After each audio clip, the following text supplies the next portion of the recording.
Hey guys, it's Napoleon here from Napoleon Poker, and this is the second session of the micro stakes videos I'm going to be making.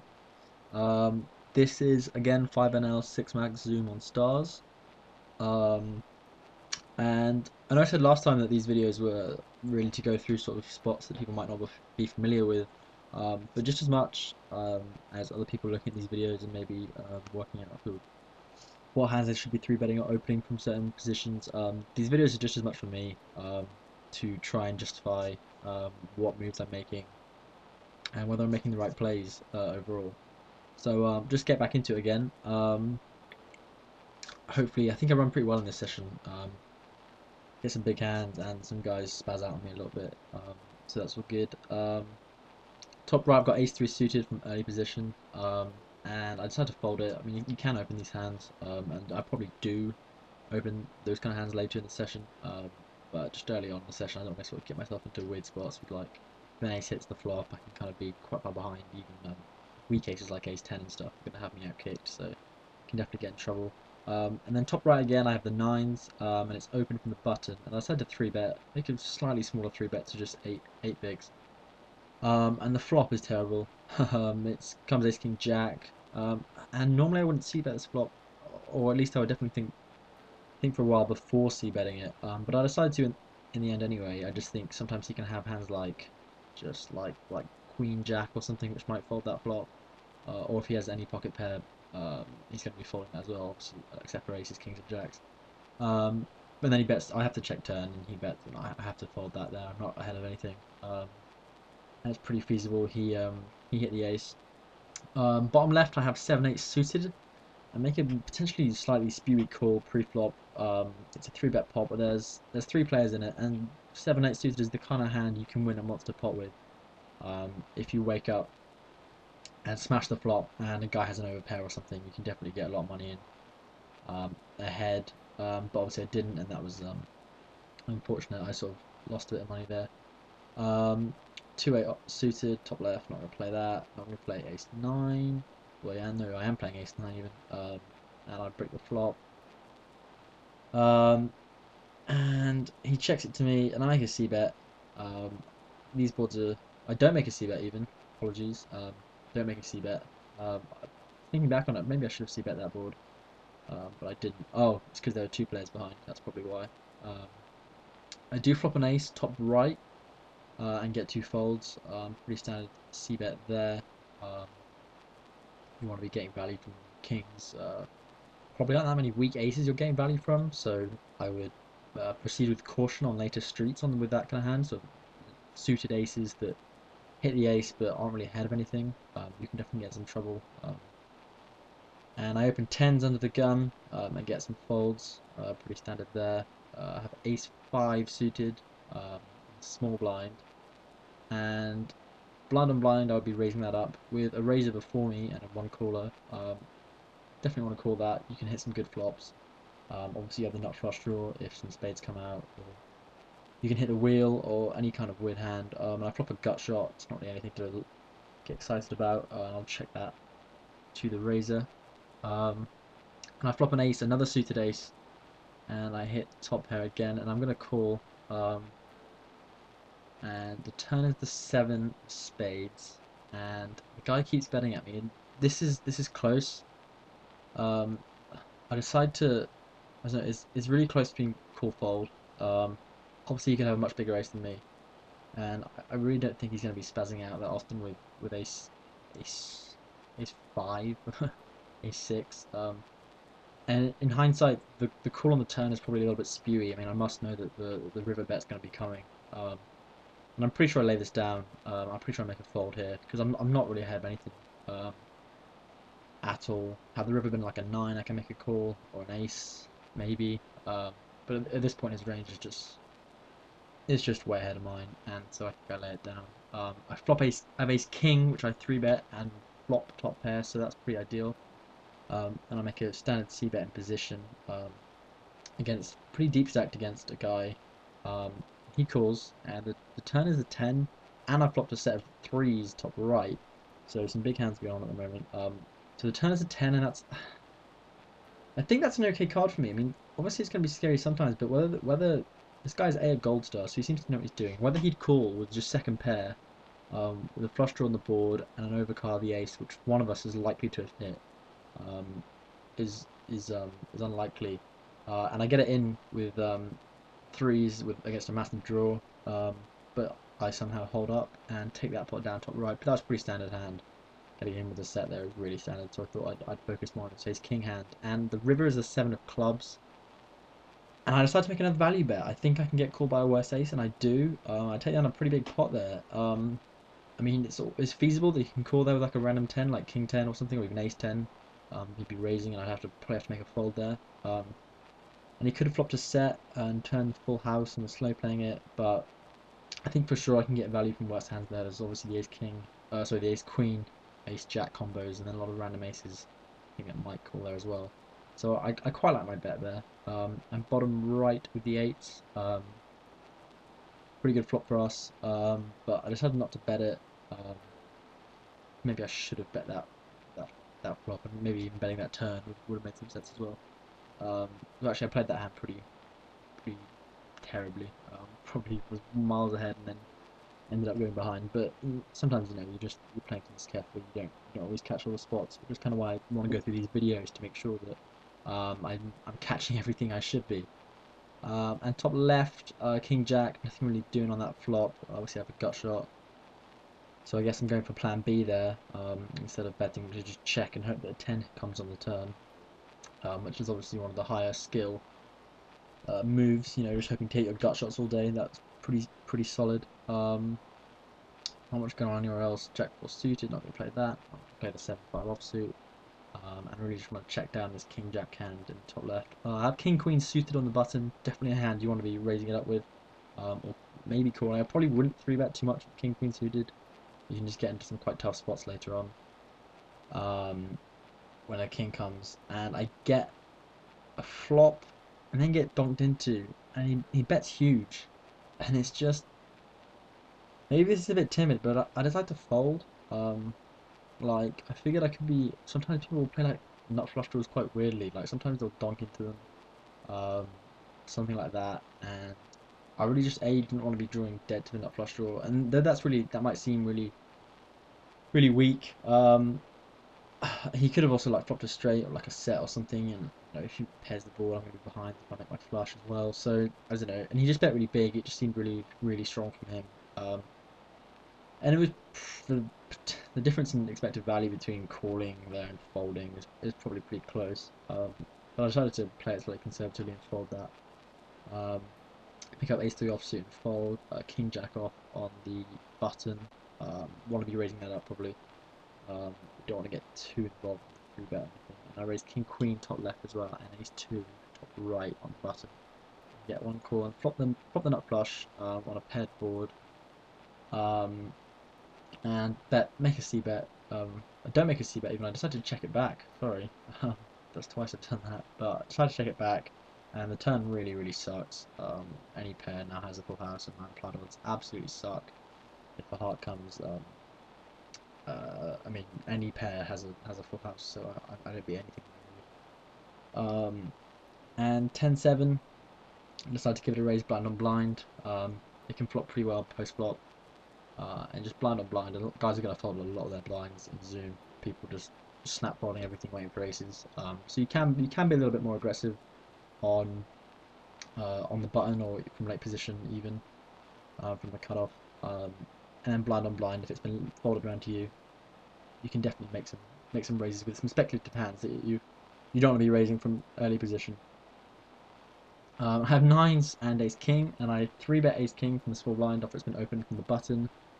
And the 9s I open and get a pretty good board, and the other 9s I got a fold. I expect I c-bet this board. That's a really good board for us. I didn't c-bet it. That's just bizarre. Don't know why I didn't c-bet that. And then ace king bottom right, I do make a c-bet on that board. That would have been a nice flop to the top left. Trying to represent the aces or the kings or whatever, the big hand I'm trying to represent, but the guy doesn't buy it, and I suspect he was sort of slow playing me there with like aces or kings himself, or maybe even flop like a full house 9s over 4s or something. But you know, it's an easy fold from there. Although I do think that that kind of c bet is okay. Exactly. Maybe I should have c bet slightly more in hindsight.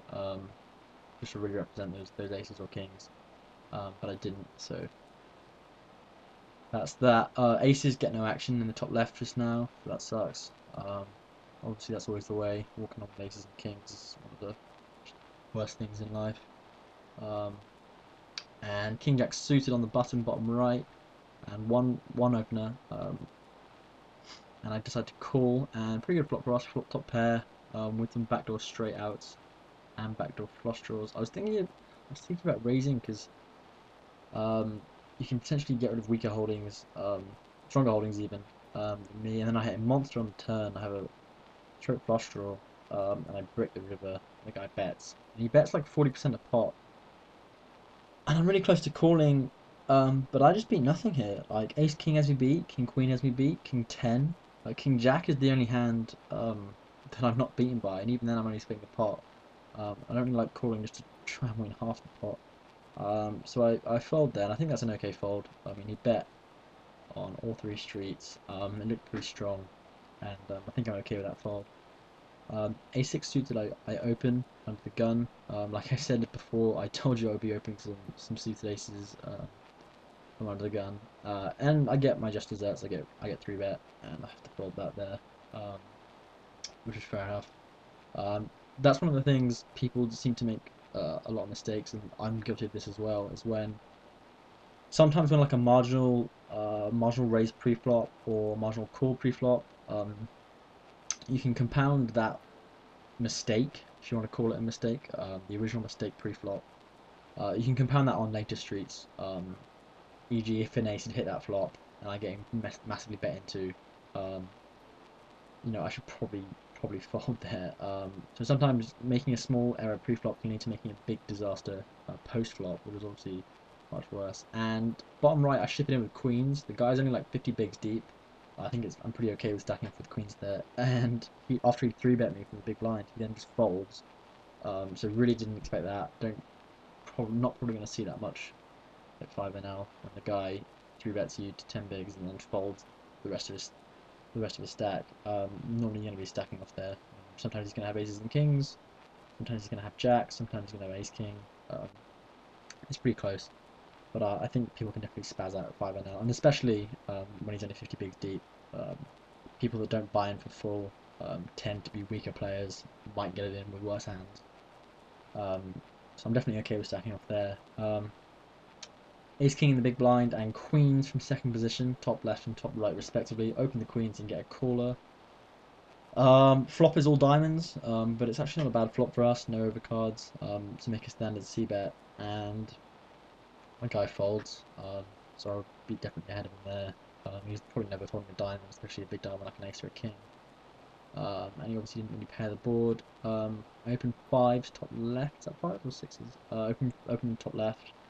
5s must have been, and don't flip a set, so that sucks. I get bet into fold that. Really standard there. You'll see me set mining a lot. At these stakes, and at all stakes in fact. Set mining is so standard.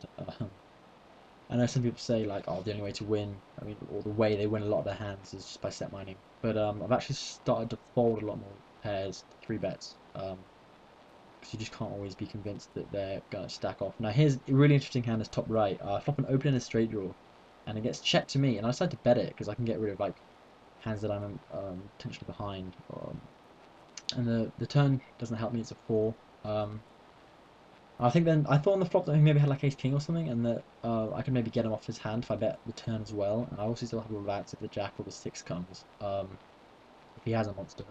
And the river is just the perfect card. And then, so I mean, once he donks into me there, it's just like fist pump and then work out what to do. I thought about just shoving it in, but actually I figured if he has like ace jack or something like really spastic here, or like kings or aces or like queens. I don't really know what he could have. And then he just shoves it straight in anyway, so my decision was irrelevant. He had a set of 2s which he played terribly. But like if he has like ace jack there, or like queens or kings raises, like I said, he could definitely call like a small raise, if he's spazzing out that much to donk into me on the river anyway. But whether he'd call an all in, I'm not sure. So I think my decision to sort of to not put him all in there was right. I think I quite like that play, and then obviously he chipped it in because he just spazzed up anyway. So that worked out pretty well, and obviously the river was pretty ideal. But of course, I mean, I can play that completely unexploitably. If that river is a ace, I don't put any money in. If it's a king, a queen, anything, I don't put any more money in that pot. And he's just lost out on so much EV on previous streets by letting me draw for free there. So he played that pretty badly. And I'm pretty happy with how that hand turned out. I opened twos top right, um, and get raised. And like I said before about folding some pairs to three bets, I just had to fold that. But of course, I think I hang around to see it for flop. It was going to be nice to me, and it wasn't. So I don't know why I do that. That's pretty stupid. Um, see if I was going to flop a set just so I can go on tilt. Um, it didn't, so luckily it didn't. Open jacks top left, and flop brings an ace. And then I get donked into, I think. And this is a fold in hindsight, but I don't think. I think for some reason I thought like I must have called because he's in what looks like first position, but I think a guy must have been sat out or something. So I called that thinking my jacks could be good, and then just check the turn. Um, and then he bets river, and I'm really close to calling. Um, I don't need to see what he would check turn with. For like a five, only ace five is like the only thing that makes sense here really. You can have like ace ten for me as well. And I think I fold it. I'm just not really ahead of anything there. I don't think king ten bets river like that. Not with four to straight, and not with the overcard. So I'm okay with that fold. And the call on the flop was a bit speculative as well. Tens, I call a three bet and don't flop anything. And one overcard, it's not actually a bad flop for tens normally, or heads up at least, but three-handed, somebody's pretty likely to have jacks, kings, aces, queens even, or just like a random queen. Um, so I'm likely never ahead on that flop. Open aces and flop top set, which is great. Quite a lot of draws on that board. Obviously, a queen or jack would suck quite a lot. Or a spade. Get a call. Eight bricks it really. Nothing really completes. The eight doesn't really complete anything. And I just keep betting for value. Bet around 2/3 pot. And get another call. And the 10 is just a perfect card. And I figured if he has like a 10 here, I could bet quite small and probably induce like a raise. So I bet like make like quite a small bet here. Definitely would go for more value normally. With like aces full, but I just figured I suspect he had like ace queen there or something. And didn't have the 10. So I kind of bet small to induce a shove, and it didn't come. But got quite a lot of value. Obviously, flopped a monster, so that was a good hand. I think during this session I ran pretty well. Like, I mean, I flopped a lot of sets. I hit that straight on the river with the 9/8 suited hand. Um, and I think I binked quads in a minute actually as well. So I definitely ran good in this session. Um, yeah, but that won't always happen, and hopefully I'm gonna get some videos up of me losing as well. Um, like that'll sound really cocky now. Like, oh, why am I lost? But I think definitely those videos are more instructional, at least for me. I think looking at the sessions where you lose or where you lose big in particular, and just to see how your thought process changes because like a lot of people will say, oh, I mean after losing some hands, I didn't go until I was fine. I was still playing my A game. I just got really unlucky again. If you actually look through your session, I mean, you can find so many mistakes. Like just hands you shouldn't have called pre-flop. Normally those hands you just like chuck them away, and you'll just find yourself like calling, and you'll be like, why the hell did I do that? Um, and so sometimes tilt can be sort of more subtle than um, like just mashing the pot with like any two cards. Sometimes it just loosens you up, and like I said, those small pre-flop disasters, those small pre-flop mistakes can lead to sort of massive post-flop ones, which you don't really see coming, and you think you got a lot unlucky. Well, actually, you were in the hand you shouldn't have been in anyway. And ace eight in the big blind, and I don't really flop anything there, so I got to fold that. 6/5 suited, I don't decide to get involved with. I could have, um, but I think I was probably playing a bit conservatively there, and out of position it's always a bit tougher as well. Got a pretty big hand. Jacks are going to open from late position, and they get through. No callers on that. And fours I open blind on blind as well. And I open all my pocket pairs blind on blind. I think actually my range is pretty wide, blind on blind. And so it should be, like I said earlier, you know, guys are going to fold a lot of hands on Zoom. They're just clicking through, wanting to get aces and stacks on. So you can definitely raise pretty wide, and then just fold to 3-bets, guys. Don't try and be a hero. If you get 3-bet blind on blind and you have a load of crap, don't be a hero, just fold. Like, it's only one raise, it's not going to cost the world. I get king 10 suited bottom left, and I decided to call. Like, I only decided to call there. Normally I wouldn't, but the raise was just so small and so terrible that, like, you're likely up against a guy that's just going to pay you off if that flop was like 10-10-5 or whatever instead of queen-queen 5. Like, you're just likely to really get a lot of money in the pot when the guy makes a fishy raise. So, I mean, normally I wouldn't call that 3-bet because technically it was a 3-bet pot. But I normally wouldn't call that. Then top left I have ace queen. I hit top pair on the turn. And then the guy bets river, and it's quite a big bet. And I just don't really know what I'm ahead of. Like, you might have checked flop, having flopped a jack, and then bet turn, trying to get value from a jack, and then just betting river with a jack. That seems like a lot of sense. It seems less likely that he would check flop with like king queen, and then bet turn with the queen, and then bet river with the queen, knowing that I myself could have slow played a jack. So I think his jack was just his range was just really weighted towards the jack there. So I mucked that, and I think I'm pretty happy about my fold there. I think that's okay in the long run. Also, just realised I don't flop quads in this video, but I do turn a full house. Top right, the turn is just an absolute godsend. I mean, I was ready to give up on this hand, but the turn obviously gives me the full house, and I'm now just praying that he has like king jack or king queen. So, and I get a lot of value from that. In fairness, and if he did have a king, he played it well, not to go broke there. And I got pretty lucky to suck out on the turn. But it could be possible that he had like jacks or tens or something there as well. So yeah, just winding up my session, guys. Thanks for watching. That was a slightly longer video than my first one, and hopefully more videos to come. So yeah, thanks for watching, guys, and I'll see you in a bit.